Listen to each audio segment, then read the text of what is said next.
이대로 끝인가? 일론 머스크의 희미한 목소리가 차 안에 잔잔히 퍼졌습니다. 몰아치는 폭설은 그의 검은 제네시스를 순식간에 하얀 무덤으로 바꾸어 놓았고 세차게 들이받은 핸들의 이마를 부딪힌 그는 점점 의식을 잃어갔습니다. 사고의 충격으로 산산이 부서진 스마트폰은 조각조각 흩어졌고 온통 하얗던 유리창 저편에 어느 순간 또렷하게 붉은색이 스치듯 들어왔습니다. 아저씨, 괜찮으세요? 아저씨 가늘게 뜬 눈 사이로 보인 건 하얀 털모자에 얼굴이 발갛게 상기된 한 소녀의 모습이었습니다. 그녀의 눈동자엔 걱정이 가득했고 손끝은 차창에 조심스럽게 닿아 있었습니다. 일론은 남은 힘을 모아 창문 버튼을 눌렀고 다행히 유리가 약간 내려가며 찬바람이 스며들었습니다. 도와주세요. 사고가 났어요. 목소리는 떨렸고 말끝은 흐릿했습니다. 소녀는 곧바로 고개를 끄덕이며 외쳤습니다. 금방 엄마 데려올게요. 조금만 기다리세요. 그리고는 허벅지까지 차오른 눈밭을 헤치며 사라졌습니다. 얼마나 지났을까? 또다시 들려온 노크 소리에 그는 간신히 눈을 떴고 이번엔 소녀와 함께 온 중년 여성이 서 있었습니다. 괜찮으세요? 문 열어드릴게요. 그녀의 목소리는 따뜻하면서도 단호했고 차 문을 열기 위한 분투가 시작되었습니다. 기어코 열린 문 사이로 찬 공기가 거세게 밀려들었고 여성은 아이에게 말했습니다. 민서야, 저쪽에서 나뭇가지 좀 꺾어와 눈 위에 깔고 아저씨를 끌어내야 해. 피가 흐르던 그의 이마는 서서히 창백해졌고 이미 저천증의 조짐이 뚜렷했습니다. 제발 정신 차리세요. 우리 집이 가까워요. 조금만 더 힘내요.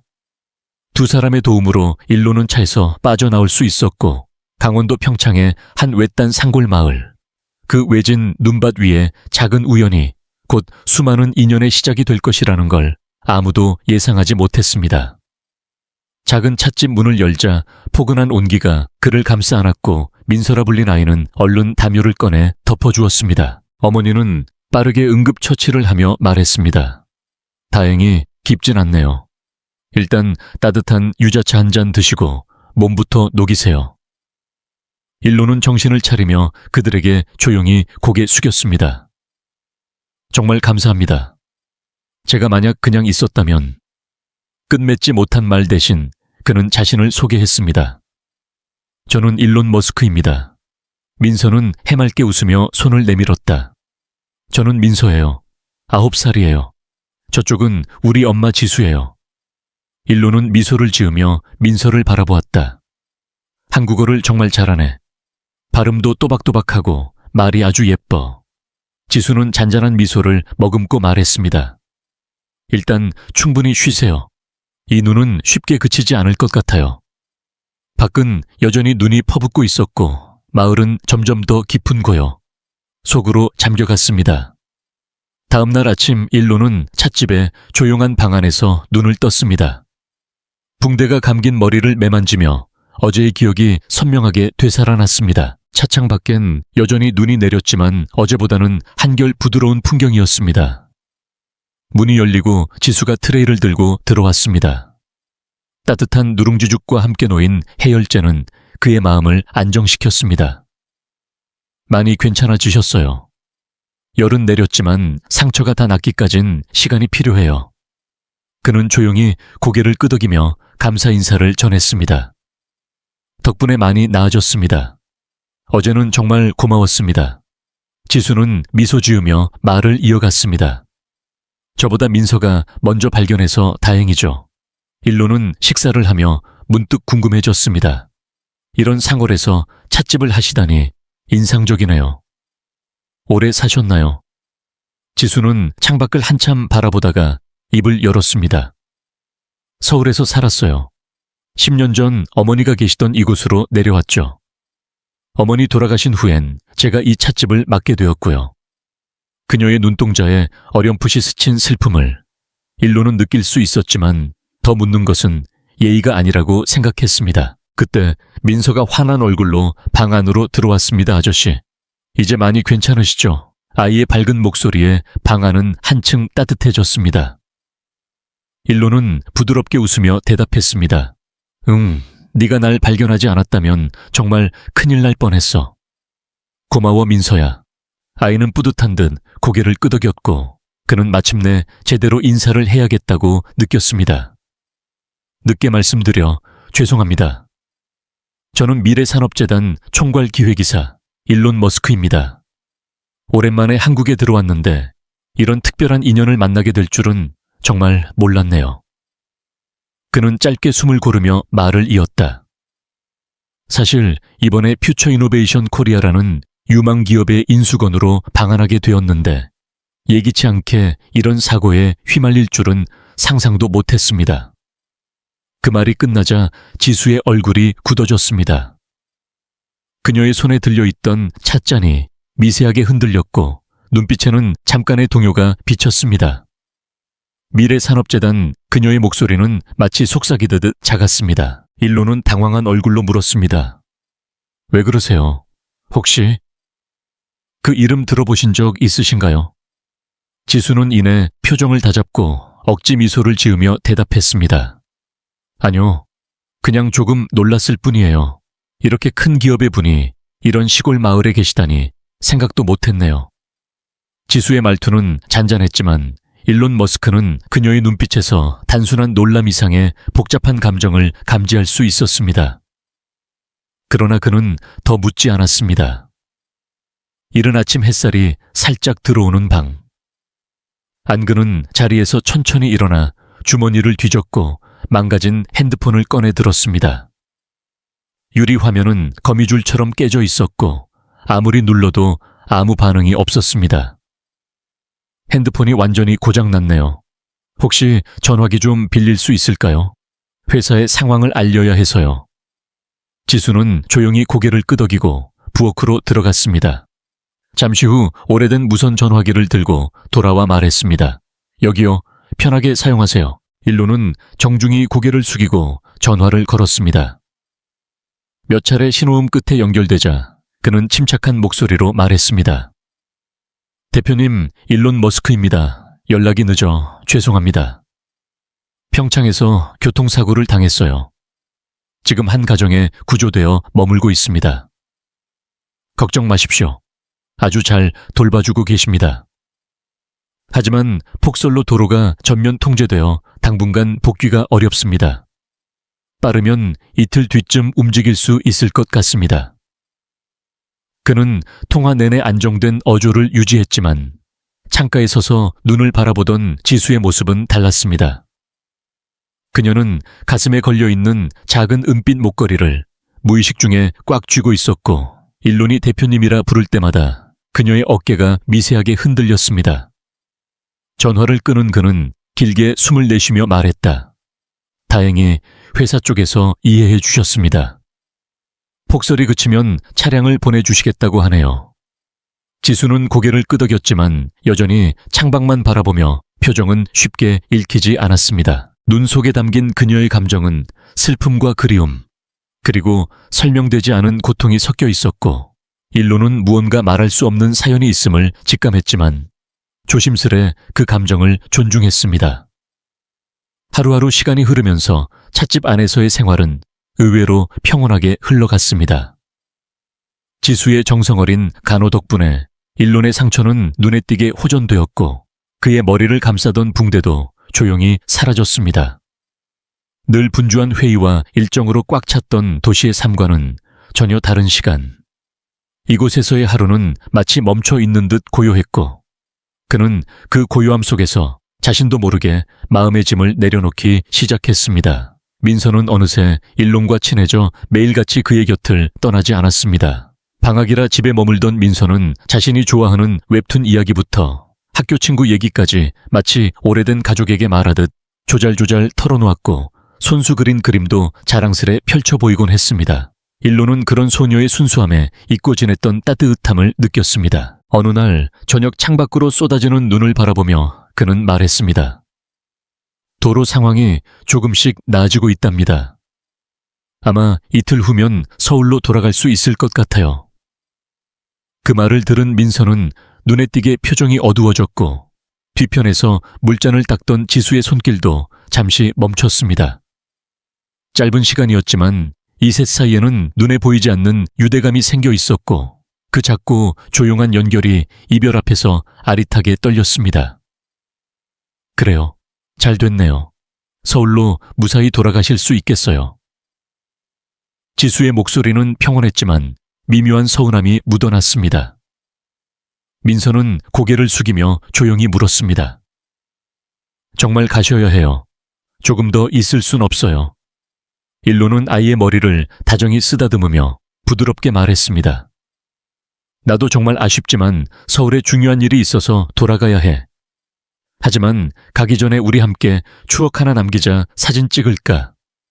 민서의 눈이 반짝였고 지수는 살짝 웃으며 고개를 끄덕였습니다. 그녀는 찻잔 깊숙이 넣어두었던 낡은 폴라로이드 카메라를 꺼내왔고 세 사람은 찻집 앞 하얀 눈밭을 배경으로 나란히 서서 셔터를 눌렀습니다.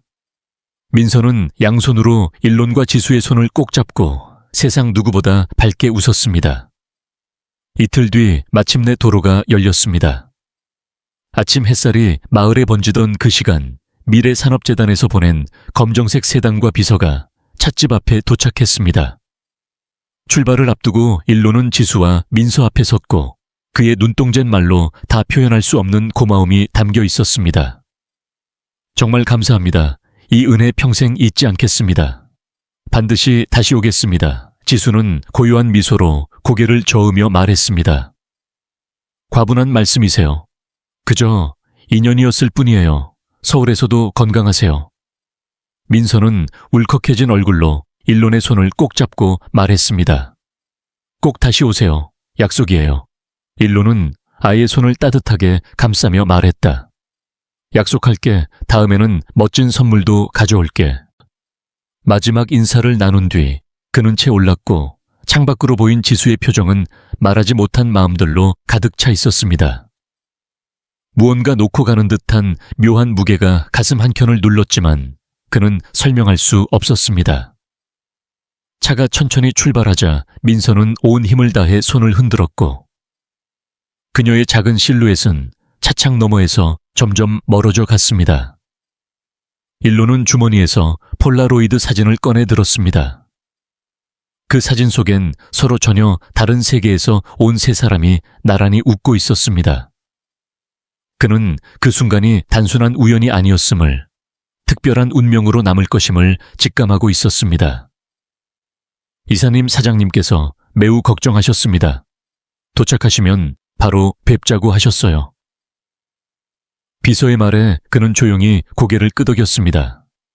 점점 가까워지는 서울의 풍경은 그를 다시 현실로 끌어당기고 있었습니다.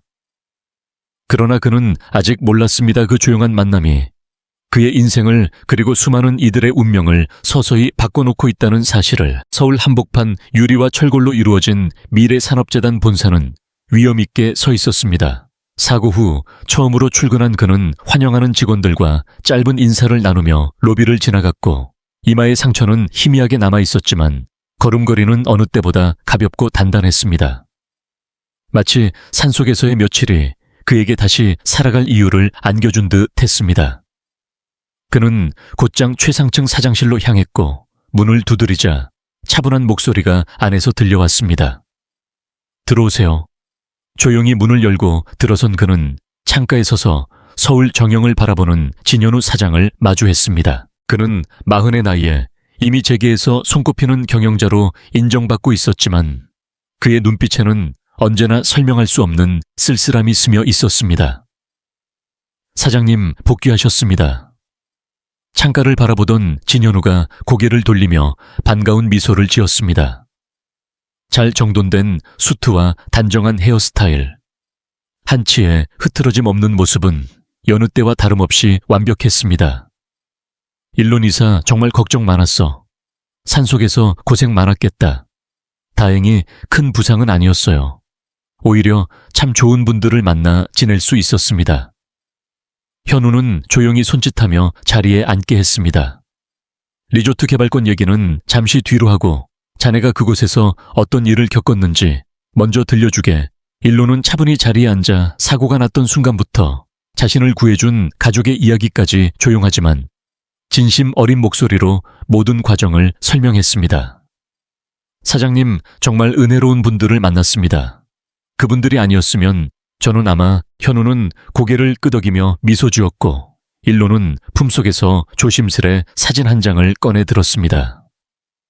그가 건넨 사진에는 세 사람이 밝게 웃고 있었습니다. 처음엔 아무런 의심 없이 사진을 받아든 현우는 사진 속 여성의 얼굴을 보는 순간 혈색이 사라졌고 손이 미세하게 떨리기 시작했습니다. 시선은 사진 속 그녀에게 단단히 고정되었고 입술은 굳은 듯 움직이지 않았습니다. 사장님, 혹시 이분을 아십니까? 침묵은 무겁게 공간을 눌렀고 한참 후 현우는 마치 숨을 삼키듯 입을 열었습니다. 지수, 그녀는 나의 첫사랑이었어. 거의 속삭이듯은 흘러나온 그 말에 일로는 놀라움에 말을 잇지 못했습니다. 정말이십니까? 놀라운 인연이네요. 그녀는 정말 따뜻하고 진실한 분이었습니다. 그리고 아이도 아주 밝고 똑똑하더군요. 현우의 손가락이 사진 속 소녀의 얼굴 위를 천천히 쓰다듬었습니다. 그 아이의 이름은 뭐라고 했지? 민서라고 했습니다. 11살이래요. 그 말이 떨어지는 순간 현우의 눈에 번개처럼 스치는 깨달음이 일었습니다. 11살, 그리고 지수. 그들과 이별한 건 정확히 12해 전이었습니다. 그의 눈동자가 번뜩이며 자리에서 벌떡 일어섰고 손에 사진을 꼭 쥔 채 걸음을 재촉했습니다. 이사님, 오늘 회의는 모두 취소하게 지금 당장 그곳으로 가야겠어. 사장님, 대체 무슨 일이십니까? 그러나 그는 이미 코트를 집어 들고 있었고 눈빛은 단단히 다져져 있었습니다. 몸 전체가 팽팽한 긴장감으로 감싸져 있었고 어딘가 가슴 깊은 곳에서 치밀어 오르는 감정이 그를 사로잡고 있었습니다. 나는 그녀를 사랑했어. 하지만 집안의 반대로 헤어졌지. 그 후로 그녀를 찾아 헤맸지만 어디로 사라졌는지 알 수가 없었어. 일로는 충격에 말을 잃었습니다. 그는 현우의 과거를 잘 알지 못했지만 정략 결혼을 했다는 이야기는 익히 들어 알고 있었던 터였습니다. 그리고 이제 그가 찾던 사람이 그 상골에 있었던 것입니다. 두 남자는 곧바로 강원도로 향하는 채 올랐고 차 안의 공기는 무겁고 조용했습니다. 창밖으로 흐르는 설경을 물끄러미 바라보는 현우의 눈에는 오래된 기억들이 하나둘 떠올랐습니다. 첫 만남, 첫 데이트, 그리고 헤어짐. 12회의 시간은 그 감정을 조금도 옅게 하지 않았고 오히려 선명하게 각인되어 있었습니다. 곧 도착합니다라는 비서의 말에 현우는 길게 숨을 들이쉬었습니다. 가슴속에서 뛰는 심장은 그 옛날 그녀를 처음 마주했을 때처럼 빠르게 뛰고 있었습니다. 마침내 검은 세단이 작은 찻집 앞에 멈춰 섰고 현우는 차에서 내린 뒤 그곳을 바라보며 잠시 멈춰 섰습니다. 그 안에 그녀가 있다는 확신에 그의 다리는 떨렸습니다. 들어가시겠습니까? 일론의 말에 그는 말없이 고개를 끄덕였습니다. 일론은 조용히 뒤따랐고 찻집 문을 열자 조용한 방울소리가 울렸습니다. 지수는 찻상을 정리하다가 문 쪽을 바라보았고 그 순간 그녀와 현우의 시선이 마주쳤습니다. 그녀의 손에 들려있던 찻잔이 바닥으로 떨어져 산산조각 났지만 그녀는 그 사실조차 인식하지 못한 듯 됐습니다. 얼굴의 핏기가 사라지고 그저 멍하니 그를 바라보기만 했습니다. 아무 말도 없이 두 사람은 서로를 응시했고 세월의 흔적을 비웃듯 그 사이에 흐르는 감정은 단 하나도 변하지 않은 듯 했습니다. 길고 깊은 침묵 끝에 현우가 먼저 입을 열었습니다. 정말 너였구나. 그의 목소리는 떨렸고 눈가에는 눈물이 맺혔습니다. 지수는 여전히 아무 말도 하지 못한 채 서 있었고 그녀의 눈동자 속에는 충격과 혼란 그리고 오랜 세월 눌러두었던 슬픔이 고스란히 떠올랐습니다. 이 장면이 그들만의 것이어야 한다는 걸 느낀 일로는 조용히 밖으로 나와 찻집 문을 닫았습니다. 유리창 너머로 바라본 두 사람은 마치 시간이 멈춘 한 폭의 풍경처럼 서 있었습니다. 수년 전 젊은 지수는 대학 마지막 학기를 다니며 태성그룹에서 인턴십을 시작했습니다. 경영학을 전공한 그녀는 졸업 후를 위해 밤낮 없이 업무에 몰두했고 하루는 선배가 말했습니다. 지수 씨, 이 서류진 대리님께 전해주세요. 기획부에 계세요. 고개를 끄덕인 지수는 서류를 품에 안고 엘리베이터를 탔고 그녀의 머릿속에는 자연스레 진현우라는 이름이 떠올랐습니다. 태성그룹 회장의 아들이라는 이야기도 있었고 이미 실력으로도 정평이 나 있던 젊은 엘리트 기획부에 도착한 지수는 조심스레 문을 두드렸습니다. 안녕하세요. 인턴 김지수입니다. 전략기획팀에서 서류 전달하러 왔습니다. 책상 너머에서 고개를 든 그는 놀랍도록 깊은 눈매를 지닌 사람이었습니다. 아, 고마워요. 여기 놓아주세요. 지수가 서류를 내려놓으려는 순간 창문 사이로 불어든 바람에 서류가 흩날렸고 두 사람은 동시에 몸을 숙였습니다. 죄송합니다. 제가 정리할게요. 아니에요. 제가 도울게요. 송긋지 같은 종이에 닿은 찰나 두 사람의 눈이 마주쳤고 설명할 수 없는 전율이 둘 사이를 스쳐갔습니다. 아주 짧은 순간이었지만 둘 다 그 느낌을 잊지 못했습니다. 서류를 모두 정리한 지수는 예의 바르게 인사를 하고 돌아섰고 그 순간 저기요. 지수 씨 현우가 그녀를 불러 세웠습니다. 저기 점심은 드셨어요.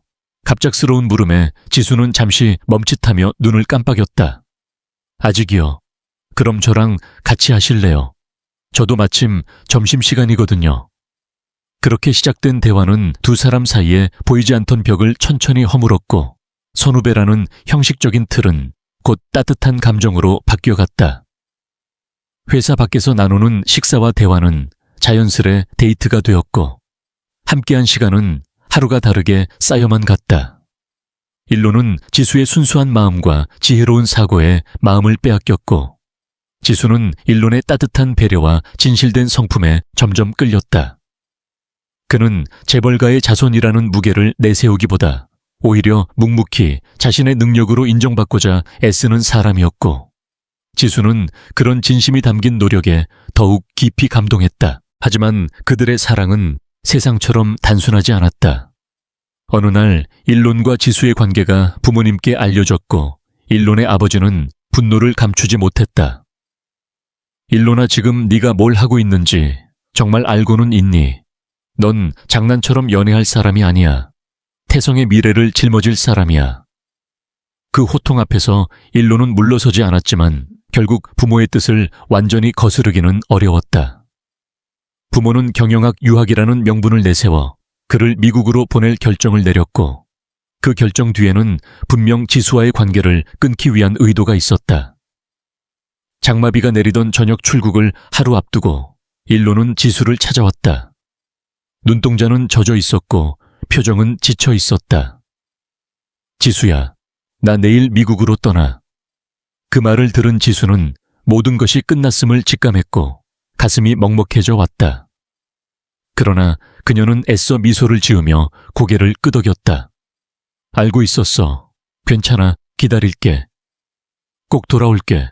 그땐 아무도 우리를 갈라놓을 수 없을 거야. 일론의 눈에는 눈물이 맺혀 있었고 지수는 그 눈빛을 외면하지 못했다 하지만 그녀는 그에게 말하지 못한 비밀을 품고 있었다.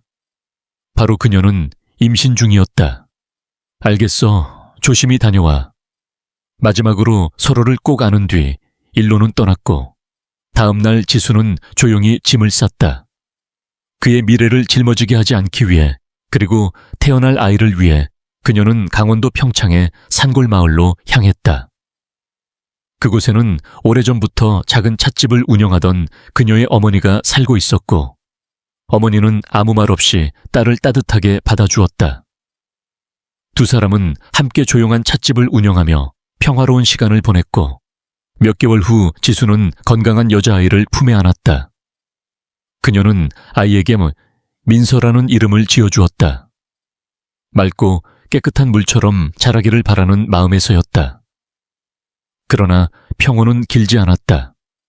민서가 태어난 지 채 1년도 되지 않아 지수의 어머니는 갑작스러운 병으로 세상을 떠났다. 남겨진 것은 오래된 찻집과 하나뿐인 딸 민서뿐이었다. 민서야, 엄마가 꼭 지켜줄게. 우리 둘이서 잘 살아보자. 세월이 흐르며 민서는 씩씩하게 자라났고 지수는 과거의 기억을 가슴 깊이 묻은 채 조용히 살아갔다. 한편 미국에서 석사 과정을 마친 일로는 서울로 돌아오자마자 지수를 찾아 나섰지만 그녀는 어디에도 없었다. 지수야, 넌 지금 어디에 있는 거니? 수없이 그녀의 이름을 불렀지만 어떤 기록도 흔적도 남아있지 않았다. 그렇게 시간이 흐르고 그는 결국 가족의 뜻에 따라 이혜원과 결혼하게 되었다. 혜원은 유명 재벌가의 외동딸이었고 그들의 결혼은 사랑보다 책임과 명분이 앞선 결정이었다. 결혼식 날 일로는 웃는 얼굴로 예식을 치렀지만 눈빛은 허전했다. 혜원 역시 그의 마음을 알고 있었지만 그녀 역시 가문의 기대에서 벗어날 수 없는 위치에 있었다. 그들의 결혼은 외적으로는 아무 흠없는 완벽한 그림 같았지만 안에서는 사랑이 아닌 타협으로 이어진 동반자 관계에 가까웠다. 시간이 흘러 일로는 태성그룹의 대표가 되었고 혜원은 대형 병원의 병원장으로 자리를 굳혔다. 그러나 일론의 마음 어딘가에는 여전히 지수의 이름이 새겨져 있었고 그리움은 시간이 지나도 사라지지 않았다. 그리고 그로부터 12년이 흐른 어느 겨울 눈 덮인 상홀 마을에서 일어난 작은 사고 하나가 운명의 실타래를 다시 움직이기 시작했다. 찻집 안의 감도는 고요한 공기 속에서 지수가 조용히 입을 열었다. 앉으시겠어요. 목소리는 담담했지만 그녀의 눈빛에는 수없이 말하지 못했던 감정이 어른거렸다. 일로는 묵묵히 자리에 앉았다.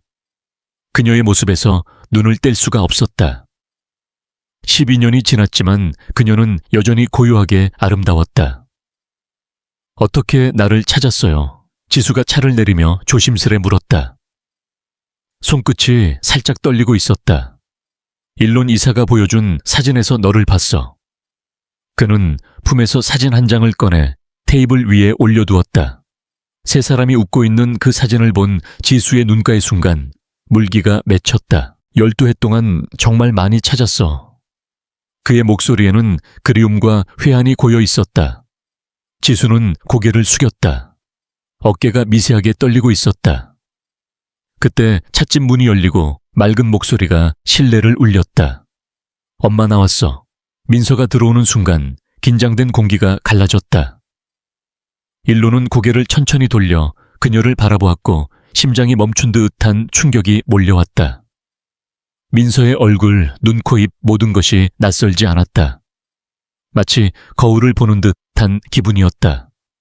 지수가 떨리는 목소리로 말했다. 민서야, 이리 와볼래. 민서는 고개를 갸웃하며 다가왔다. 일로는 더 이상 숨조차 쉬기 어려웠다. 직감이 이미 말해주고 있었다. 그녀는 그의 딸이었다.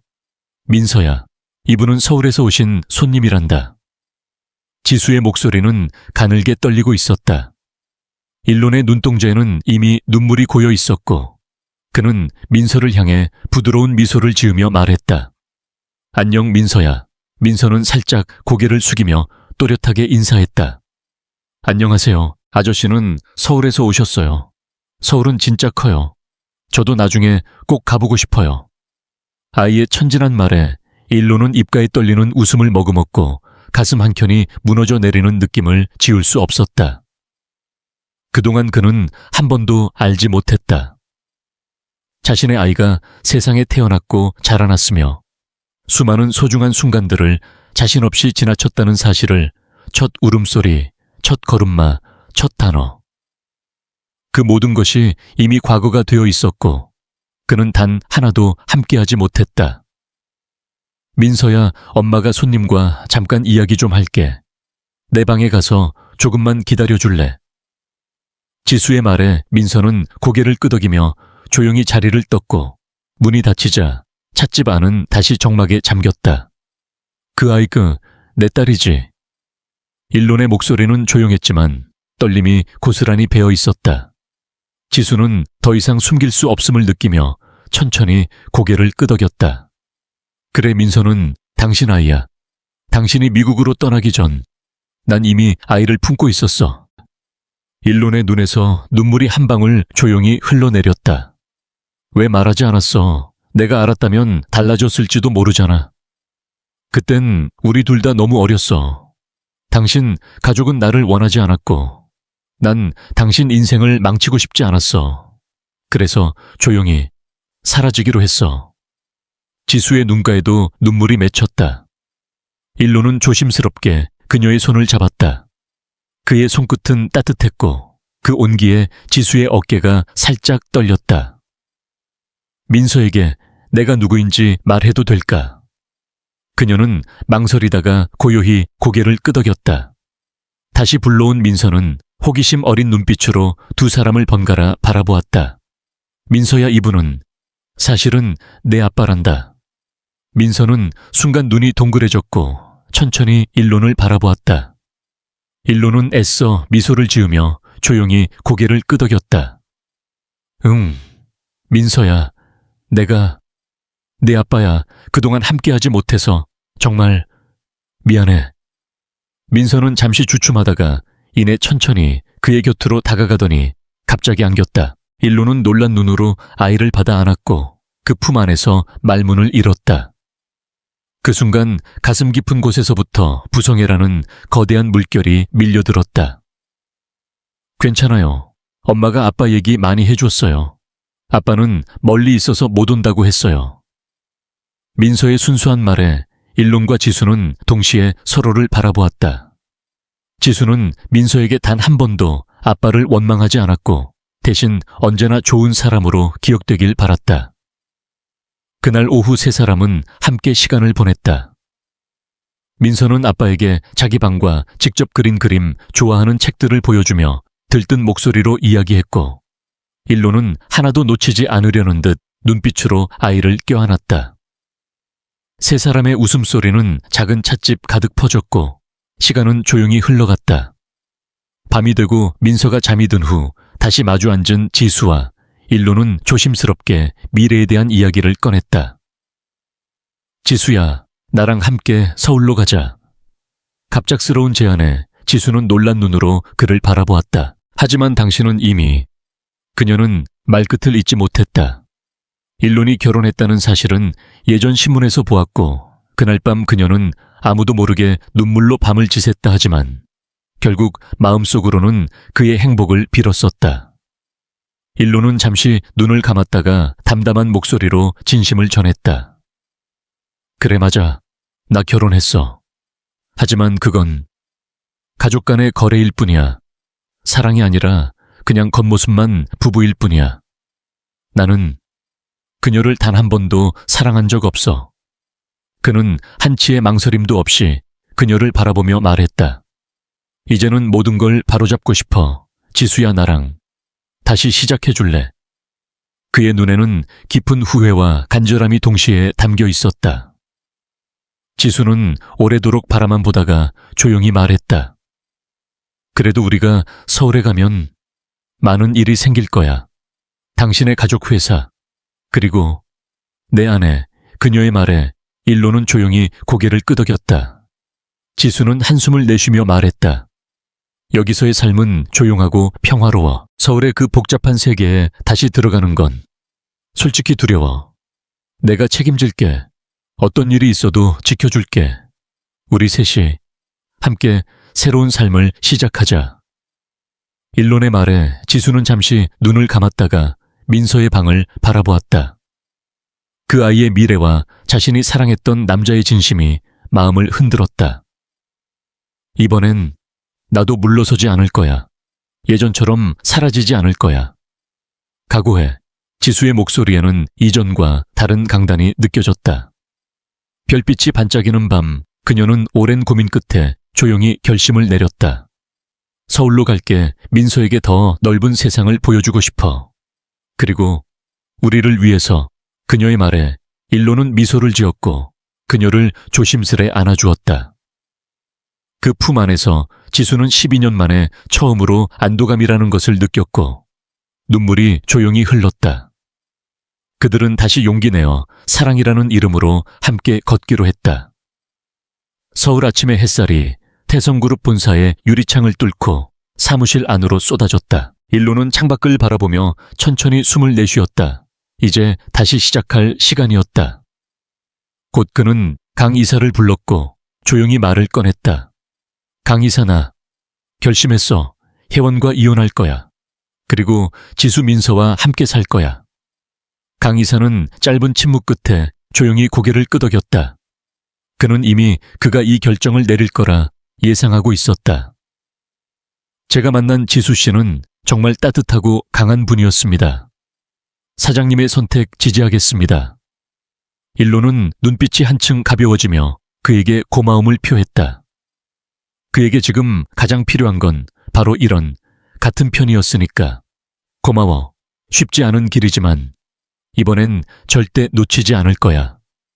하지만 더 이상 거짓 속에 머물고 싶지 않아. 일로는 책상 위에 놓인 두툼한 봉투를 조용히 들어 올렸다. 그것은 강남의 고급 아파트 계약서였다. 지수와 민서에게 줄 집이야. 이번 주말 그들이 서울로 올 예정이야. 강 이사는 조용히 고개를 끄덕였고 일로는 다시 창가로 다가서며 창 너머 붉게 물든 도시를 바라보았다. 혜원에게도 말해야 해. 그리고 부모님께도 쉽게 받아들이진 않겠지. 사장님이라면 충분히 해내실 겁니다. 제가 도울 수 있는 일이 있다면 언제든 말씀해 주세요. 일로는 가볍게 고개를 끄덕이며 고마움이 묻은 미소를 지었다. 그리고 그날 저녁 그는 모든 것을 정리할 각오로 집으로 향했다. 강남 고급 주택가 한가운데 자리한 대저택. 완벽해 보이는 그곳은 겉보기와 달리 언제나 서늘하고 조용했다. 현관을 열고 들어서자 혜원이 고급스러운 실크 가운을 입은 채 거실 소파에 앉아 책을 읽고 있었다. 오늘은 일찍 오셨네요. 차분한 목소리에는 늘 그렇듯 감정이 묻어나지 않았다. 할 말이 있어서 일론의 말투에 담긴 무게를 감지한 혜원은 책을 덮고 자세를 고쳤다. 무세운 일이에요. 일론은 숨을 고르며 지수와의 과거부터 민서의 존재, 그리고 함께 살기로 결심한 자신의 미래까지 조용히 풀어놓았다. 처음에는 아무 말도 하지 않던 혜원은 이내 눈을 감고 조용히 일어섰다. 그래요. 당신이 그렇다면 전 그저 당신의 행복을 빌 뿐이에요.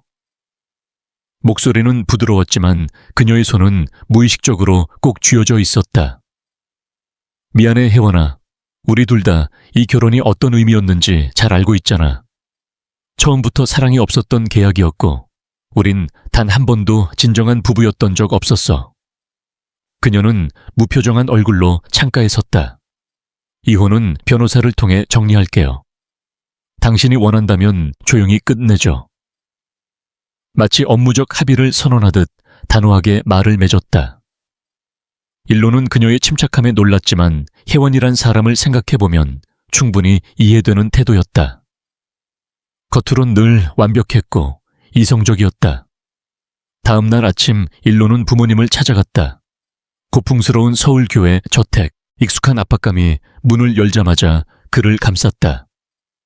거실엔 진 회장이 신문을 보고 있었고 진 여사는 정성껏 우려낸 차를 홀짝이고 있었다. 현우야, 오랜만이구나.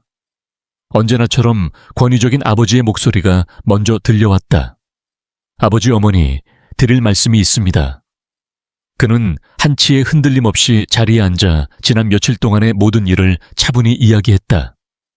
진 회장의 얼굴은 점점 굳어졌고 진 여사는 놀라움에 찻잔을 놓쳤다. 그래서 너는 혜원이와 이혼하고 그 여자랑 살겠다는 거냐? 진 회장의 말엔 분노가 섞여 있었지만 그는 예상했던 것보다 조용했다. 네, 아버지. 제 마음은 이미 정해졌습니다. 진 회장은 오래도록 침묵하다가 무겁게 숨을 내쉬었다. 내 성격상 한번 정한 건 쉽게 바꾸지 않지. 진 여사가 무언가 말하려 했지만 회장은 손을 들어 그녀를 제지했다. 좋다, 하지만 조건이 있다. DNA 검사를 먼저 해라. 그 아이가 진짜 내 아이인지 확인해야 한다. 이건 단순한 감정 문제가 아니다. 태성의 미래가 달린 문제다. 그 말에 일로는 입술을 꽉 깨물었다. 아버지, 민서는 제 딸이 맞습니다. 그걸 제가 느끼지 못할 리가 없어요. 이건 내 기분이나 직감으로 판단할 일이 아니다. 확신이 있다면 결과도 같을 거다. 문제될 게 없지 않나. 냉정하게 정리된 진 회장의 논리에 그는 더는 말없이 고개를 끄덕일 수밖에 없었다. 회사의 자문병원에서 비공개로 진행해라. 외부로 새어나가면 안 되니까. 네, 알겠습니다. 부모님과의 대화를 마친 후 채 오른 그는 지수에게 전화를 걸었다. 지수야, 다 이야기했어. 우리 이번 주말에 서울로 들어오자. 정말 그런데 괜찮을까? 너무 빨리 결정된 건 아닐까? 걱정돼. 괜찮아. 이제부터는 모든 걸 바로잡을 거야. 민서는 어때? 서울 간다고 하니까 좋아해. 너무 좋아하지. 뭐야? 아빠랑 함께 살 수 있다는 게 아직도 꿈만 같대. 지수의 웃음 섞인 목소리에 일로는 조용히 미소 지었다. 모든 것이 제자리를 찾아가는 기분이었다. 그리고 주말 마침내 지수와 민서는 서울로 올라왔다. 강남의 고층 아파트에 도착하자 민서는 놀란 눈으로 주위를 둘러보며 소리쳤다. 우와, 여기 진짜 커요. 아이의 반응에 일론과 지수는 동시에 웃음을 터뜨렸다. 넓은 거실, 채광 좋은 방, 서울의 스카이라인이 한눈에 내려다 보이는 풍경까지 그 모든 것이 새로움으로 가득 차 있었다. 민서는 이리저리 뛰어다니며 방을 구경했고 그 모습에 일로는 지수에게 조심스럽게 물었다. 마음에 들어. 너무 좋아. 그런데 왠지 아직도 믿기지가 않아. 지수의 목소리는 꿈결 같았고 일로는 그녀의 어깨를 감싸며 부드럽게 말했다. 이건 꿈이 아니야, 이제부터. 우리는 진짜 가족이야. 다음 날 일로는 민서를 서울의 명문 사립초등학교에 등록시켰다. 아이는 처음엔 낯설어 했지만 곧 특유의 밝은 성격으로 반 친구들과 어울렸고 교사들도 그녀의 빠른 적응력에 감탄했다. 지수도 서울의 바쁜 일상에 조금씩 몸을 맞추어가고 있었지만 그 평온한 행복의 그림자 너머로 일론을 짓누르는 과제가 여전히 남아있었다. 진 회장의 요구대로 민서와 자신의 친자 관계를 증명해야 하는 DNA 검사였다. 그는 결국 진가기 열사의 병원을 선택했지만 그 병원에는 혜원이 병원장으로 있었다. 가능한 한 마주치고 싶지 않았던. 그는 병원에 도착하자마자 낮은 목소리로 접수 데스크에 물었다. 김태우 과장님, 지금 계십니까? 김 과장은 일론이 평소 신뢰하는 유전자 검사 책임자였고 오래 알고 지낸 사이였다. 사장님 오셨습니까? 무슨 일로? 반갑게 맞이한 김 과장에게 일론은 조용한 공간을 요청했다. 개인적인 일입니다. 상담실로 옮겨주시겠어요? 둘은 조용한 상담실로 이동했고 일론은 곧 본론을 꺼냈다. DNA, 친자 확인을 의뢰하려 합니다. 김 과장은 잠시 놀란 눈빛을 보였지만 곧 프로페셔널한 태도로 돌아왔다. 알겠습니다. 필요한 자료는 준비되셨나요? 일론은 서류 봉투를 내밀며 말했다. 그 안에는 자신과 민서의 모발 샘플이 담겨 있었다. 이 검사는 철저히 비밀로 부탁드립니다. 병원장님은 물론 누구에게도 알려지지 않도록요. 김 과장은 잠시 침묵하다가 고개를 끄덕였다. 시스템상 검사 기록은 남게 되지만 외부에 유출되지 않도록 최대한 조치하겠습니다. 그 정도면 충분합니다. 정확성과 보안이 가장 중요하니까요. 결과는 빠르면 오늘 밤 늦어도 내일 오전에 나올 겁니다. 직접 연락드리겠습니다. 고개를 숙이며 감사를 전한 일론은 병원을 나섰지만 발걸음은 무거웠다. 모든 것이 해결될 거라 믿고 싶었지만 그는 몰랐다. 그 검사 결과가 누군가의 손에 들어가 조용한 파장을 일으키기 시작했다는 것을. 다음 날 아침 혜원은 병원장 집무실에서 DNA 결과지를 손에 쥔 채 창밖을 응시하고 있었다. 얼굴은 고요했지만 눈빛에는 복잡한 결의가 서려 있었고 이내 그녀는 검은색 코트를 걸쳐 병원을 나섰다. 그로부터 1시간 뒤 혜원은 진 회장 부부가 머무는 서울 외곽저택의 응접실에 앉아 있었다. 오랜 세월 흠없는 며느리로 살아온 그녀였지만 오늘 그녀의 얼굴은 평소와 다르게 경직되어 있었다. 어머님, 아버님, 갑자기 찾아뵈어 죄송합니다. 떨리는 음성에 진 회장은 신문을 내려놓고 안경을 벗었다. 잠시 침묵한 혜원은 마침내 결심한 듯 말을 꺼냈다. 아버님, 저희 병원에서 일론 씨가 DNA 검사를 진행하셨습니다. 그런데 믿기 어려운 결과가 나왔어요. 진 여사의 표정이 굳었고 진 회장은 눈을 가늘게 뜨고 그녀를 응시했다. 혜원은 조심스럽게 서류 봉투를 내밀며 말했다. 민서는 일론 씨의 친딸이 아니에요. 순식간에 응접실의 공기가 얼어붙었다. 진 회장은 떨리는 손으로 서류를 펼쳐 읽었고 진 여사는 놀람에 찻잔을 내려놓았다. 확실한 거야. 네, 아버님. 병원 최고의 유전학자들이 확인했습니다. 재검을 거쳐도 결과는 같았습니다. 진 여사는 가슴을 움켜쥐며 숨을 내쉬었다. 어쩐지 그 여자가 수상하다 했어. 혜원은 침착하게 말을 이었다. 그뿐만이 아닙니다. 제가 알아본 바에 따르면 지수 씨는 과거에 회사 자금을 유용한 전과가 있었습니다. 그녀는 또 하나의 서류를 꺼내 테이블 위에 올렸다. 진 회장은 단숨에 그것을 읽어내려가며 얼굴을 굳혔다. 그의 눈동자엔 분노가 일렁겼다. 현우가 저런 여자에게 속았다니. 진 여사는 울분을 삼키며 말했다. 어떻게 그 아이를 우리 집에 들일 수 있단 말이냐. 혜원은 그들의 분노를 조용히 받아들이며 입을 다물었다. 그녀의 눈빛엔 한 줄기 냉정한 계산이 스쳤지만 표정은 근심으로 덮여 있었다. 아버님, 어머님, 현우 씨를 위해서라도 이 일은 더 늦기 전에 마무리해야 합니다. 진 회장은 벌떡 자리에서 일어났다. 좋아, 이건 내가 직접 처리하겠다.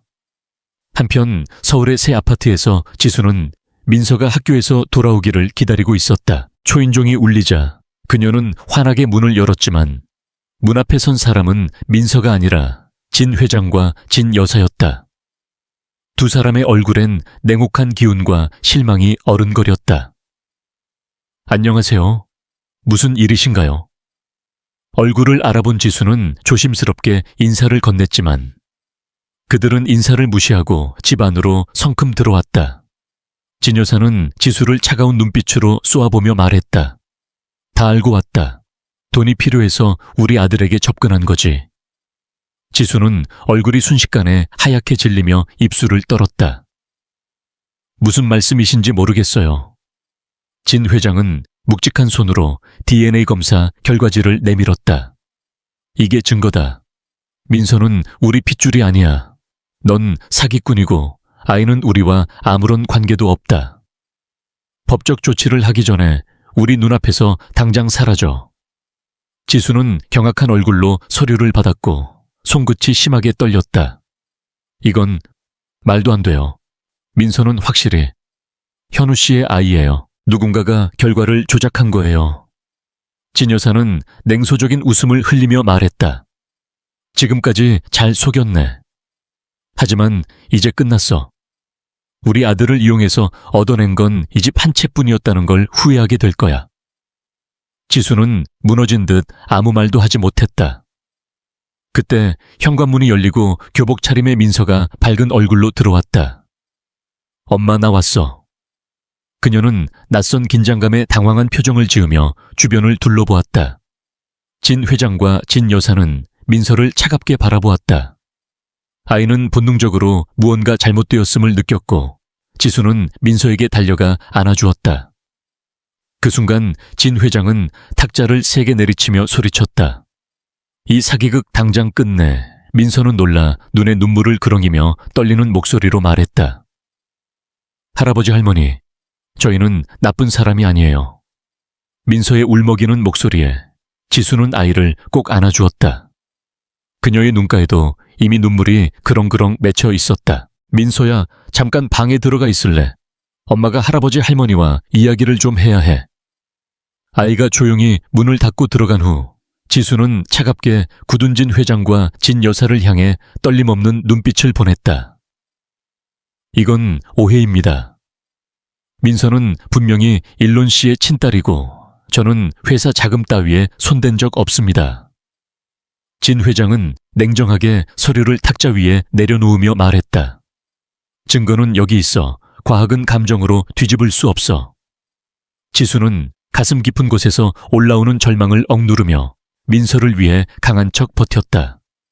이건 일론 씨에게 직접 확인받을 거예요. 그가 돌아오면 모든 진실이 드러날 겁니다. 진 여사는 입꼬리를 비튼 채 비웃음을 지으며 말했다. 이미 그에게도 다 전했다. 넌 더 이상 이 집에 머물 자격이 없어. 내일까지 떠나라. 말이 끝나자 두 사람은 아무 미련 없이 돌아섰고 현관문이 닫히는 소리와 함께 지수는 힘없이 벽에 기대어 주저앉았다. 온몸이 떨렸고 참아왔던 눈물이 마침내 쏟아졌다. 그날 밤 민서가 잠든 후 지수는 깊은 침묵 속에서 수없이 마음속 계산을 되풀이했다. 너무도 갑작스럽고 이해할 수 없는 일들이 일어났고 이제 더는 이 도시에서 살아남을 수 없다는 사실만은 분명했다. 떨리는 손으로 캐리어를 꺼내 짐을 싸기 시작했고 결국 그녀는 다시 강원도의 고향으로 돌아가기로 결심했다. 한참을 망설이다. 일론에게 전화를 걸었지만 연결음 뒤로 회의 중입니다 라는 기계적인 음성만 들려왔다. 그녀는 조용히 메시지를 남겼다. 회장님과 어머님이 저희를 범죄자라고 몰아세우셨어요. 민서와 저는 더 이상 여기 있을 수 없어요. 강원도로 돌아갑니다. 전송 버튼을 누른 후 지수는 깊은 한숨을 내쉬며 유리창 너머 서울의 차가운 밤하늘을 오래도록 바라보았다.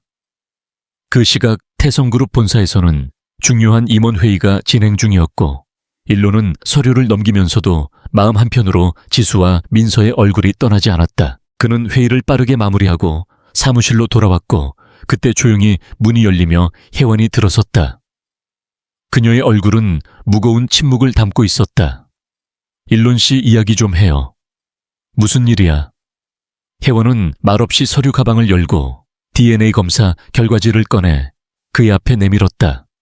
결과 나왔어요. 민서는 당신의 친딸이 아니에요. 그 말에 일론의 손끝이 굳었고 그는 조심스레 서류를 펼쳐들었다. 이게 무슨 말이야? 근데 왜 그 서류를 당신이 갖고 있는 거지? 분명 비밀로 부탁했잖아. 당신이 조작한 건 아니야. 혜원은 아무렇지도 않은 얼굴로 대답했다. 내가 왜 그래야 하죠? 어차피 우린 이혼할 사이예요. 당신한테 미련도 없고 이미 마음 정리도 했어요. 그렇게 의심스러우면 다시 검사하면 되잖아요. 그녀는 또 하나의 서류를 꺼내며 덧붙였다.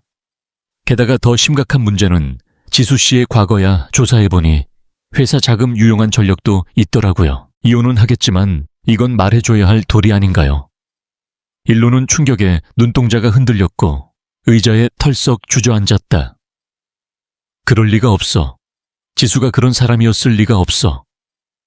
혜원은 담담한 눈빛으로 그를 바라보며 말했다. 현실을 받아들이세요. 당신은 속은 거예요. 그때 일론의 휴대폰에서 알림음이 울렸다. 지수가 남긴 문자였다. 회장님과 어머님이 저희에게 범죄자라고 했어요. 민서와 저는 강원도로 돌아갑니다. 이런 상황에서 더는 머무를 수 없어요. 문자를 읽는 그의 손이 떨리기 시작했고 머릿속은 배신감과 혼란 불안으로 가득 찼다.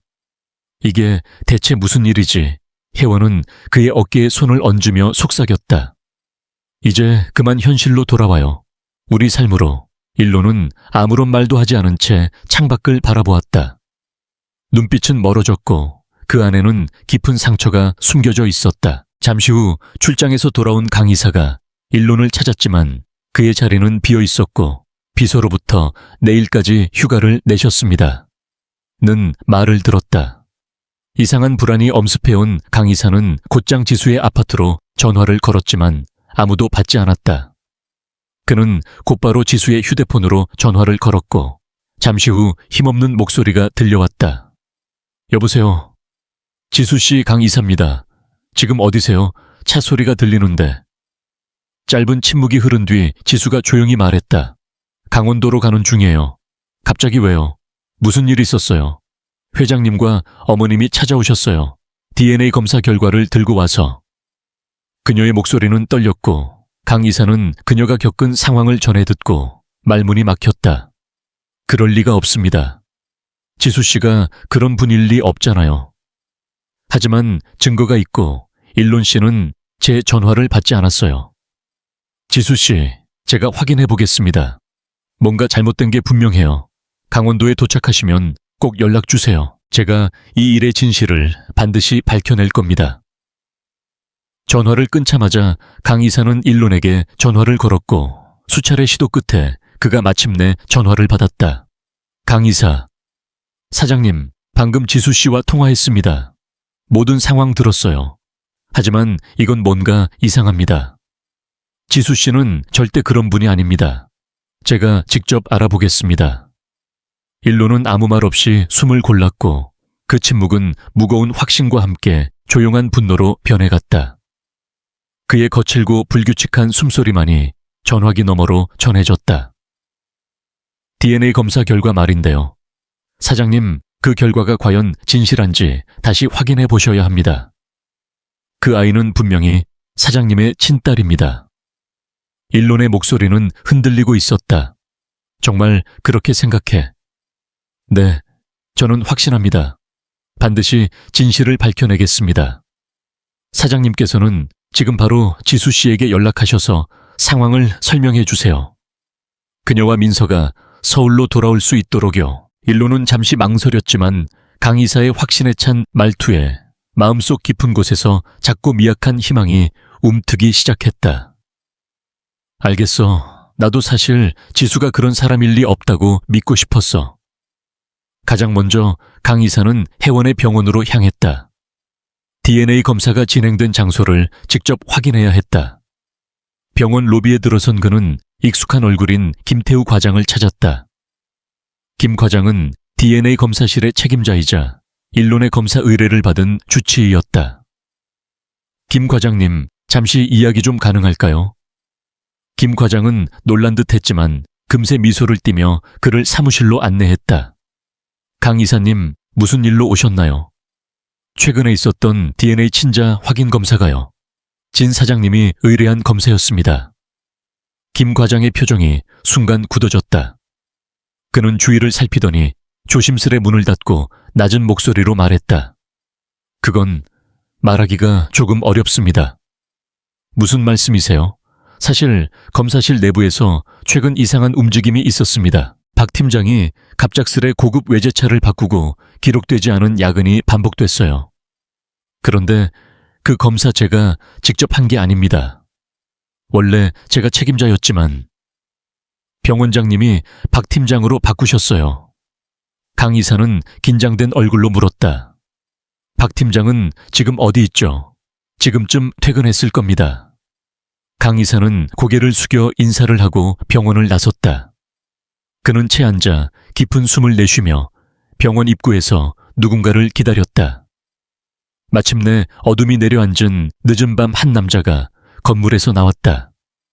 강 이사는 조용히 그에게 다가섰다.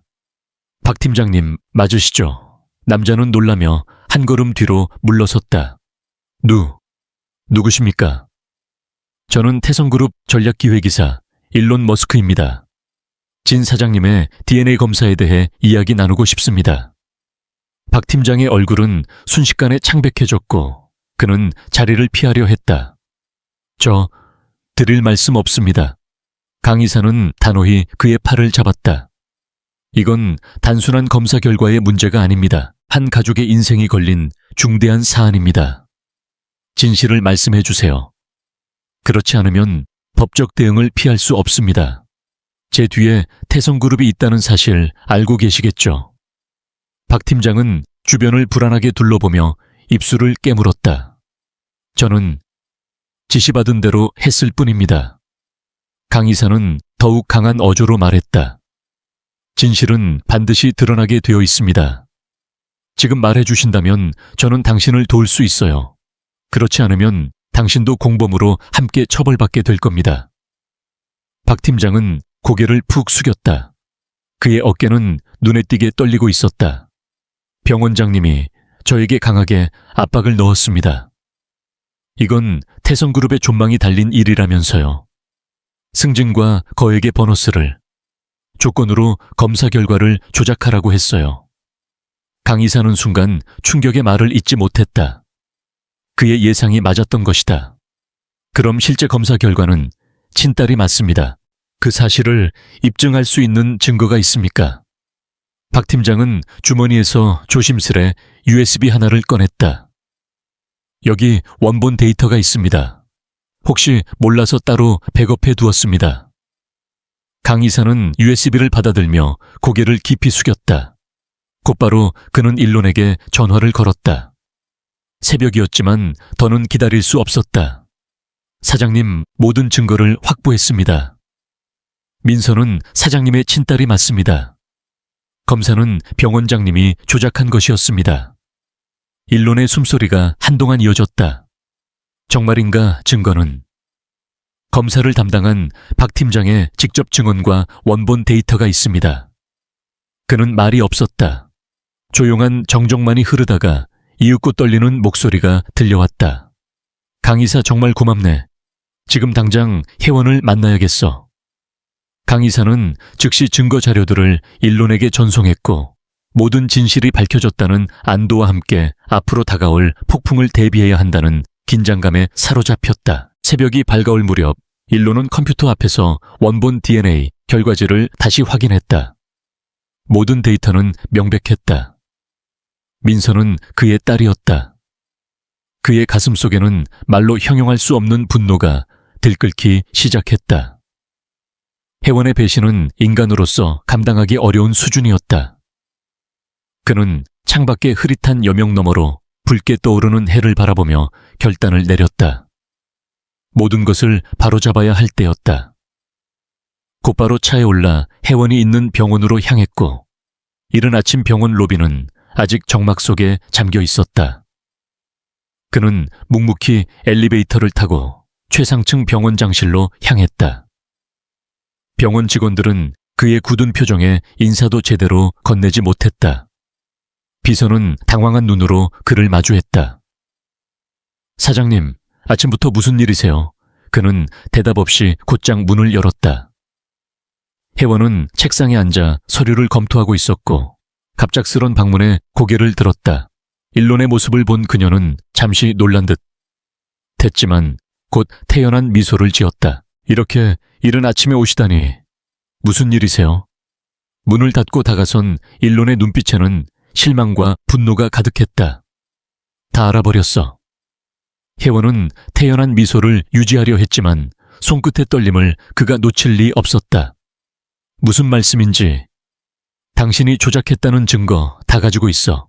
DNA 검사, 그리고 지수에 대한 날조된 정보까지. 혜원의 얼굴에서 핏기가 서서히 빠져나가며 고요한 침묵이 흘렀다. 그녀는 잠시 말을 잃은 채 일론을 바라보다 이내 그 눈빛이 완전히 바뀌었다. 지금껏 쌓아올린 완벽한 아내의 껍질이 벗겨지며 그 아래 감춰진 냉정하고 계산적인 얼굴이 드러났다. 그래서요. 그게 뭐 어쨌다는 거죠. 일론은 자신의 귀를 의심했다. 그는 혜원이 적어도 당황하거나 아니면 부정이라도 할 줄 알았다. 그러나 그녀의 반응은 상상조차 못한 것이었다. 당신 정말 그 짓을 한 거야.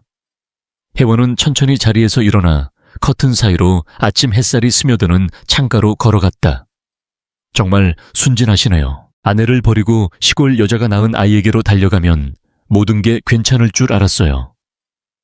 태성그룹의 대표가 그런 선택을 해도 아무 일 없을 거라 생각했나요? 일론은 그녀의 말을 들으며 몸속 깊은 곳에서 분노가 치밀어 올랐다. 당신 때문에 지수와 민서가 어떤 상처를 입었는지 알아. 그들은 서울을 떠났어. 혜원의 눈빛에 조소가 어렸다. 그딴 여자 때문에 내가 지금까지 쌓아온 모든 걸 잃을 순 없잖아. 난 당신의 아내로서 이 자리까지 올라왔고 쉽게 포기할 생각 없어. 그녀의 말에 일론은 한동안 말을 잇지 못했다. 눈앞의 여자가 자신과 오랜 세월을 함께한 사람이 맞는지 믿을 수 없었다. 모든 게 명예와 지위 때문이었어. 혜원은 코웃음을 치며 돌아섰다. 그럼 사랑 때문이었을까요? 당신도 나를 사랑하지 않았잖아요. 우리 둘 다 이 결혼이 어떤 의미였는지 알고 있었죠. 사랑이 아닌 철저한 거래였다는 거. 그녀의 말에 일로는 무겁게 숨을 내쉬며 자신이 눈감아온 진실을 비로소 마주했다. 이혼하자, 이게 너의 본 모습이라면 더는 함께할 이유가 없어. 혜원은 냉소적인 미소를 지었다. 좋아요. 이혼해요. 하지만 그렇게 쉽게 끝날 거라 착각하지 마세요. 내가 가진 태성그룹 주식, 당신 가족의 비밀. 내가 들고 있는 것들이 얼마나 많은지 당신은 몰라요. 그녀의 협박에도 일로는 더는 흔들리지 않았다. 그의 마음은 이미 떠나 있었다. 원하는 대로 해. 난 더 이상 두려울 게 없어. 이제 지수와 민서를 찾으러 갈 거야. 그는 등을 돌려 문을 향해 걸음을 옮겼다. 그때 혜원이 마지막으로 날카롭게 말했다. 당신이 그렇게 쉽게 모든 걸 버릴 수 있을 거라 생각해. 이 사회도 주주들도 당신 부모도 전부 등을 돌릴 거야. 일로는 문 앞에서 멈춰 섰고 다시는 돌아보지 않았다. 무엇을 위해 살아야 하는지 이제 알겠어. 내가 그동안 얼마나 비어있는 인생을 살아왔는지 깨달았어. 그는 더는 한마디도 남기지 않고 조용히 문을 열고 나갔다. 병원 복도를 걷는 그의 어깨는 마치 오래 짊어져 온 짐을 내려놓은 듯 가벼웠고 마음속에는 처음으로 명확한 목적이 자리하고 있었다. 병원을 빠져나온 일로는 차에 올라 시동을 걸었다. 그의 손이 떨리고 있었지만 눈빛은 단단했다. 그는 곧바로 전화를 걸었다. 지수야, 나 지금 가고 있어. 강원도로 향하는 내내 그의 시야에는 설경이 펼쳐졌지만 마음은 오직 두 사람만을 향해 있었다. 자신이 얼마나 어리석었는지를 몇 번이고 되뇌며 긴 숨을 토해냈다. 구불구불한 산길을 지나 마침내 지수가 운영하는 작은 찻집 앞에 도착했을 때 익숙한 풍경과 간판이 그를 맞았다.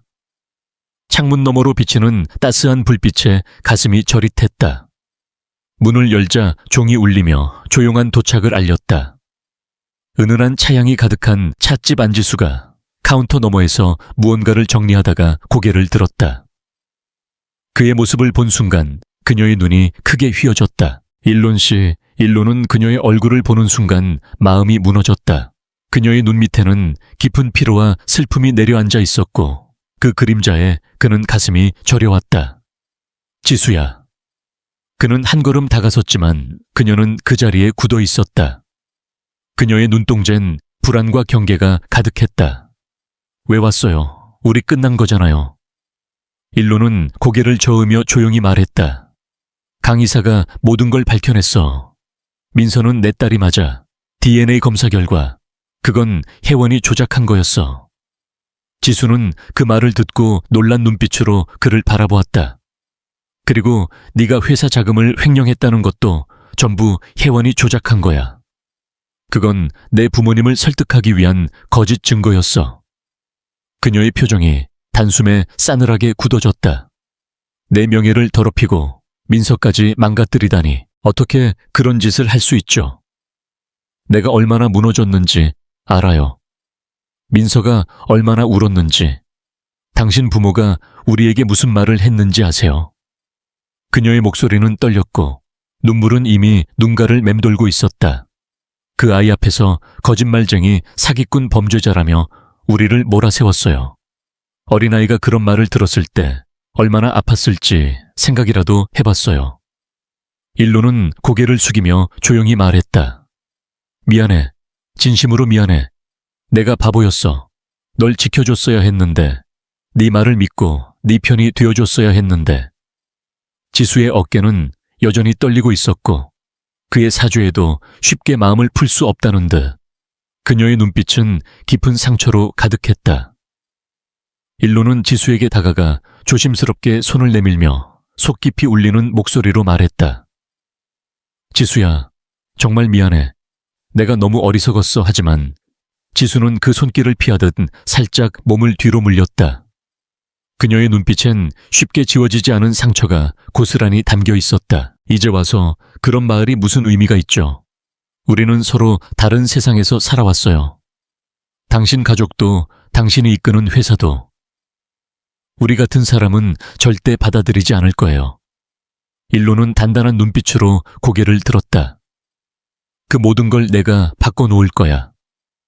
진실은 반드시 바로잡을 거고 부모님께도 직접 설명할 거야. 그 순간 찻집의 뒷문이 살짝 열리고 민서가 안으로 들어왔다. 그녀는 아빠의 모습을 발견하자 잠시 놀란 듯 서 있더니 곧 환한 웃음을 터뜨리며 달려왔다. 아빠 민서는 망설임 없이 일론의 품에 안겼고 그는 아이를 꼭 끌어안으며 멈추려 해도 멈춰지지 않는 눈물을 흘렸다. 민서야, 아빠도 정말 많이 보고 싶었어. 민서는 맑은 눈동자로 아빠를 올려다보며 물었다. 우리 다시 서울 가는 거예요. 일론은 그 물음에 지수를 바라보았고 지수의 눈동자에는 아직 지워지지 않은 망설임이 남아있었다. 그는 조용히 말했다. 돌아와줘. 이번엔 내가 너와 민서를 지킬게. 누구도 다시는 너희를 다치게 놔두지 않을 거야. 지수는 말없이 창밖을 바라보았다. 이 작은 마을에서 민서를 품에 안고 살아온 지난 10년의 시간이 가슴속을 스쳐갔다. 그때 민서가 엄마의 손을 잡으며 말했다. 엄마, 우리 아빠랑 같이 살아요. 지수는 딸의 맑고 순수한 눈빛을 바라보며 마음이 조금씩 흔들렸다. 일론 씨, 정말 우리를 지켜줄 수 있겠어요? 일론은 한치의 흔들림도 없이 고개를 끄덕였다. 내 생명을 걸고 약속할게. 이번엔 절대 너희를 놓치지 않아. 지수의 눈에서 조용히 눈물이 흘러내렸고 그녀는 천천히 고개를 끄덕였다. 일론은 조심스럽게 그녀의 손을 잡았고 민서는 환하게 웃으며 그 모습을 바라보았다. 세 사람은 나란히 손을 맞잡고 찻집 문을 나섰고 바깥에는 첫눈처럼 순백의 눈송이가 조용히 내려앉고 있었다. 이젠 같이 가자 우리의 집으로. 하얀 눈 위에 새겨지는 그들의 발자국은 새로운 여정의 시작을 조용히 알리고 있었다. 서울로 돌아온 지수와 민서는 조심스럽게 새로운 삶에 적응해가기 시작했다. 일론은 혜원과의 이혼 절차를 정리하며 동시에 지수와 민서가 이 도시에 안정적으로 뿌리내릴 수 있도록 세심하게 신경을 썼다. 그리고 어느 날 진 회장 부부가 일론이 준비한 강남 아파트를 방문했다. 거실에는 무겁고 조용한 공기가 흘렀고 진 회장은 예전의 근엄한 모습 대신 한층 늙고 지친 얼굴로 앉아 있었으며 진 여사는 손수건을 만지작거리며 불안한 기색을 감추지 못했다. 일론이 먼저 입을 열었다. 이제 모든 진실이 밝혀졌습니다. 민서는 제 친딸이고 지수는 어떤 잘못도 하지 않았습니다. 두 분께서 주신 상처가 컸습니다. 사과를 부탁드립니다. 진 회장은 길고 깊은 한숨을 내쉬며 고개를 숙였다. 내가 너무 성급했구나. 증거도 제대로 확인하지 않고 함부로 판단해서 정말 미안하다. 그는 민서를 바라보았고 민서는 지수 뒤에 숨어 조심스러운 눈으로 할아버지를 응시했다. 진 여사는 멋쩍은 얼굴로 민서에게 다가갔다. 할머니가 상처 줬지. 미안해. 정말 미안하구나. 민서는 엄마의 손을 꼭 잡은 채 경계심을 풀지 않았고 지수는 딸의 어깨를 조용히 토닥이며 말했다. 괜찮아. 민서야, 할아버지 할머니가 진심으로 사과하시는 거야. 일론도 다가와 아이의 머리를 쓰다듬으며 말했다. 민서야, 사실 할아버지 할머니도 널 많이 아끼고 사랑하셔. 민서는 잠시 말없이 서 있다가 아빠의 따뜻한 말에 조금씩 마음을 열기 시작했다. 그때 진 회장은 조심스럽게 주머니에서 작은 상자를 꺼내들었다. 이건 네 아빠가 어릴 때 가장 아꼈던 보물 상자란다. 이제 너에게 물려주고 싶구나. 민서는 조심스레 다가가 상자 안을 들여다보았고 그 안에는 오래된 금빛 회중시계가 담겨 있었다. 이게 뭐예요? 우리 가문의 전에 내려오는 시계란다. 이 시계를 아빠에게 주었고 이제 너에게 줄게. 우리 가족의 시간과 마음이 담긴 소중한 약속이야. 민서의 눈이 반짝였고 그녀는 조심스럽게 시계를 만져보았다. 진 여사도 곁으로 다가와 미소 지으며 말했다. 민서야, 할머니가 앞으로는 좋은 할머니가 되어줄게. 민서는 조용히 고개를 끄덕였고 아이의 순수한 마음은 어른들의 진심을 조심스레 받아들이고 있었다. 지수 역시 굳어있던 표정이 서서히 풀리기 시작했다. 아직 완전히 믿을 수는 없었지만 그들의 태도에 조금씩 마음의 문을 열었다. 감사합니다. 민서를 위해 이렇게 마음을 열어주셔서. 진 여사는 그녀의 손을 꼭 잡으며 말했다. 우리가 오히려 고마워해야지. 민서를 이렇게 잘 키워줘서 고마워요. 앞으로는 함께 도와갈게요. 일로는 조용히 가족들의 모습을 지켜보며 가슴 깊이 안도감을 느꼈다. 비록 완전한 화해까진 시간이 더 필요하겠지만 오늘 이 순간이 첫걸음이라는 것만으로도 의미는 충분했다. 시간이 흘러 따뜻한 봄이 찾아온 어느 날 아침, 서울 하늘은 유난히 맑았고 일론의 집무실 창가에는 살랑이는 바람에 실린 벚꽃 잎이 살며시 내려앉았다. 그는 책상 위의 이혼 서류에 마지막으로 사인을 하며 길고 복잡했던 한 장의 이야기를 정리했고 그 순간 문을 두드리는 소리가 들려왔다. 사장님, 들어가도 될까요? 일로는 지수에게 다가가 조심스럽게 손을 내밀며 속 깊이 울리는 목소리로 말했다. 지수야, 정말 미안해. 내가 너무 어리석었어. 하지만 지수는 그 손길을 피하듯 살짝 몸을 뒤로 물렸다.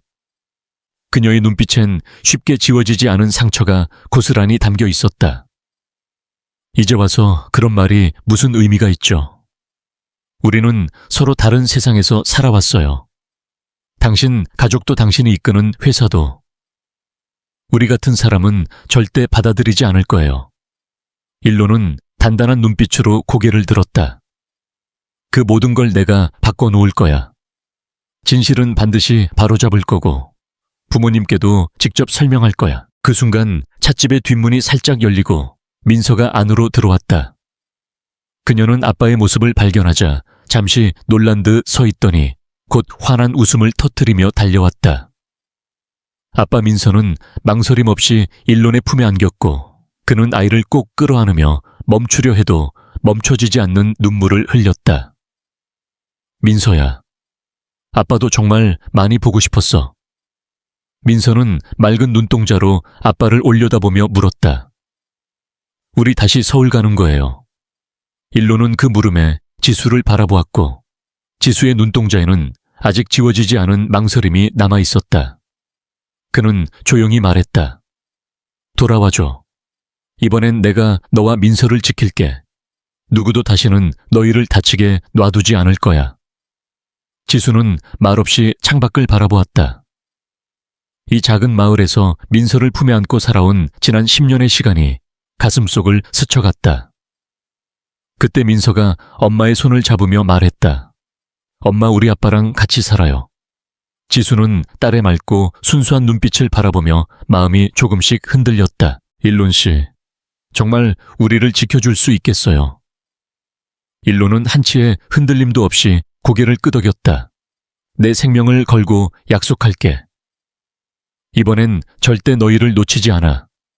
지수의 눈에서 조용히 눈물이 흘러내렸고 그녀는 천천히 고개를 끄덕였다.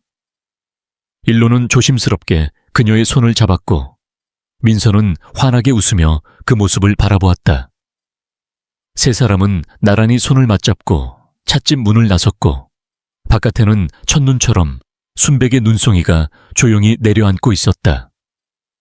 이젠 같이 가자 우리의 집으로 하얀 눈 위에 새겨지는 그들의 발자국은 새로운 여정의 시작을 조용히 알리고 있었다. 서울로 돌아온 지수와 민서는 조심스럽게 새로운 삶에 적응해가기 시작했다. 일로는 회원과의 이혼 절차를 정리하며 동시에 지수와 민서가 이 도시에 안정적으로 뿌리 내릴 수 있도록 세심하게 신경을 썼다. 그리고 어느 날 진 회장 부부가 일론이 준비한 강남 아파트를 방문했다. 거실에는 무겁고 조용한 공기가 흘렀고 진 회장은 예전의 근엄한 모습 대신 한층 늙고 지친 얼굴로 앉아 있었으며 진 여사는 손수건을 만지작거리며 불안한 기색을 감추지 못했다. 일론이 먼저 입을 열었다. 이제 모든 진실이 밝혀졌습니다. 민서는 제 친딸이고 지수는 어떤 잘못도 하지 않았습니다.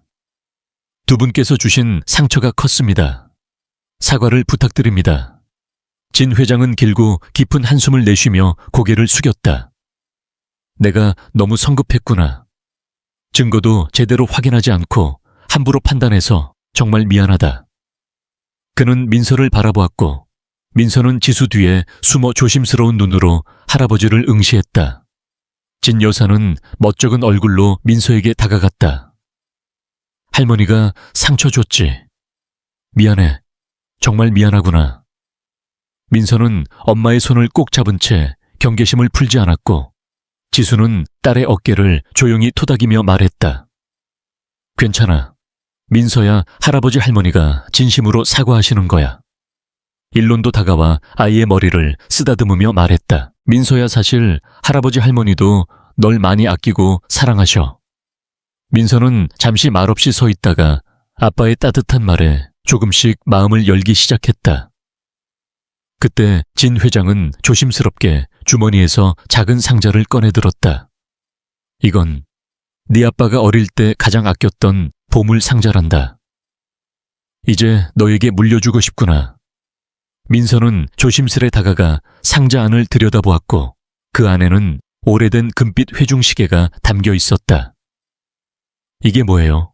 우리 가문의 전에 내려오는 시계란다. 이 시계를 아빠에게 주었고 이제 너에게 줄게. 우리 가족의 시간과 마음이 담긴 소중한 약속이야.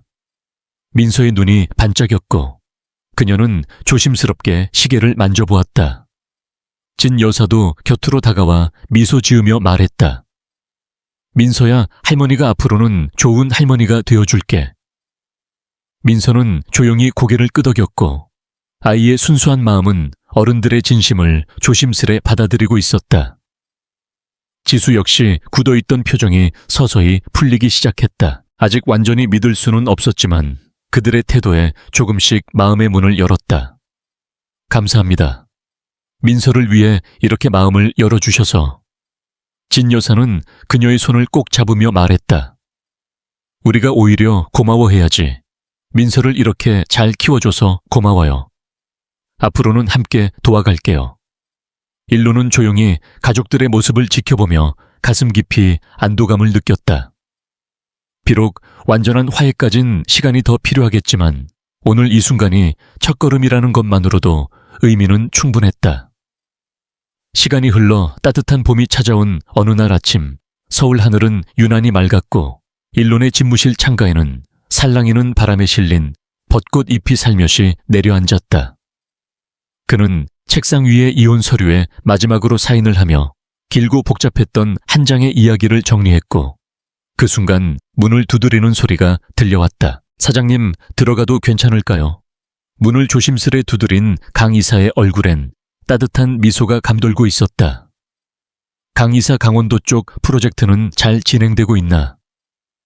네, 일론 사장님, 지수씨 고향 마을에 리조트 개발이 착공되었고 마을 주민들을 위한 일자리 창출도 함께 추진되고 있습니다. 특히 2년의 정원 프로젝트는 주민들의 반응이 아주 좋습니다. 일론은 잔잔하게 고개를 끄덕였다.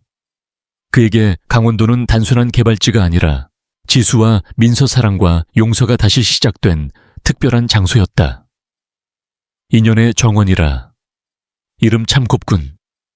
민서가 처음 날 구해준 그 언덕이 이제 사계절 꽃이 피는 정원이 된다니. 강 이사는 태블릿을 꺼내 정원의 조감도를 보여주며 말했다. 그 눈 쌓였던 언덕을 계절마다 다른 꽃으로 채울 계획입니다. 봄엔 진달래, 여름엔 수국, 가을엔 구절초, 겨울엔 은방울꽃이요. 일론의 눈빛에는 감동이 스며들었다. 창밖을 바라보던 그는 조용히 속삭이듯 말했다. 이 모든 게 가능했던 건 결국 2년의 힘이었지. 사장님 덕분입니다. 저희는 그저 옆에서 그 2년을 지켜봤을 뿐입니다. 강 이사는 겸손하게 웃으며 대답했다. 2달 후 서울 성수동의 한 조용한 야외 정원에서 일론과 지수의 결혼식이 열렸다. 화려한 장식은 없었지만 따뜻하고 정성 어린 마음이 가득 담긴 자리였다. 진 회장 부부와 태성그룹의 주요 인사들, 그리고 강원도에서 함께 살아온 지수의 이웃들이 한자리에 모였다. 민서는 분홍빛 드레스를 입고 꽃바구니를 들고 있었다. 커다란 눈동자엔 기쁨이 가득했고 작고 고운 손엔 사랑스러운 설렘이 머물고 있었다. 일론과 지수가 함께 입장하자 하객들은 조용히 일어나 환한 박수를 보냈고 진 회장은 마치 친딸을 보내는 아버지처럼 지수의 손을 일론에게 건네주며 말했다. 잘 부탁하네. 지수는 강한 아이지만 누군가의 따뜻한 품이 필요하네. 그 눈에는 미안함과 감사 그리고 오래된 회한이 묻어 있었다. 서약을 나누고 반지를 교환한 후 강 이사가 단상에 올라 축사를 시작했다. 오늘 이 자리에서 저는 한 가지 고백을 드리고 싶습니다. 세상은 때때로 냉정하고 인연이란 단어는 우연처럼 들리기도 합니다. 하지만 저는 압니다. 눈 덮인 강원도의 언덕에서 시작된 이 인연이 얼마나 뜨겁고 단단한지를요. 그날 민서가 길 잃은 사람 하나를 발견하지 않았다면 오늘 이 자리는 존재하지 않았을 것입니다. 하객들 사이에서 고개를 끄덕이며 눈시울을 붉히는 이들이 있었다. 우연히 모여 필연이 되고 그 필연이 우리의 삶을 송두리째 바꿉니다. 두 분의 이야기가 앞으로 많은 사람들에게 위로와 희망이 되길 바랍니다. 축사가 끝나자 지수는 조용히 고개를 숙여 인사했고 민서는 해맑은 얼굴로 두 손을 마주쳐 박수를 쳤다. 결혼식이 끝난 후 일론과 지수 그리고 민서는 신혼여행지로 강원도를 택했다. 그들은 아직 완공되지 않은 인연의 정원을 찾았다. 그 언덕엔 조그마한 온실이 세워지고 있었고 흰 눈 아래에서 봄꽃들의 싹이 자라나고 있었다. 마침 그날 계절의 첫눈이 조용히 내리기 시작했다. 흰 눈송이들이 세 사람의 머리 위로 포근히 내려앉았고 강 이사도 그들과 함께 언덕에 올랐다. 와, 눈이다. 하늘에서 꽃이 내리는 것 같아요. 민서는 두 손을 벌리며 환호했다. 일론은 그런 딸을 미소 지으며 바라보다 지수의 손을 꼭 잡았다. 지수는 눈을 맞으며 말했다. 이 정원이 다 만들어지면 우리 이야기도 누군가의 희망이 될 수 있을까요?